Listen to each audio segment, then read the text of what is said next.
There's a pertinent question that is being raised or floated about the unrests we are seeing in the schools. And we are being asked, what are some of the mental health contributions that could be contributing to the unrest that is happening in schools?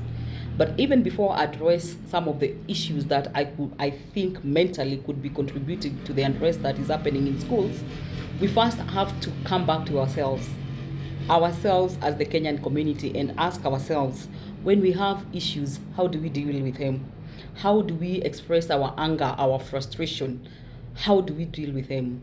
And I'll remind you, if you've forgotten, that when there are issues that you are not happy with, we go for maandamano, and during maandamano we light a lot of fires everywhere on the roads. We block roads with burning tires and all those things because we are not happy.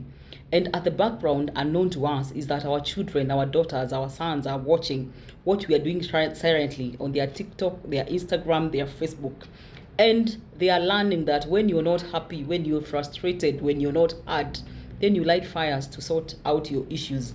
So even before we blame the teachers and the school institutions about what is happening in schools, we have to come back and ask ourselves, what have we taught our children?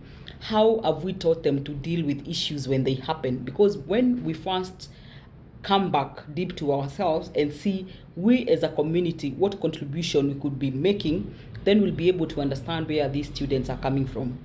But that aside, is that we know that these students who are in high schools, they are people who are aged between 11 and 20 or 11 to 19. And this is a very critical period of their life where they are adolescents, and there's something that is called adolescent crisis.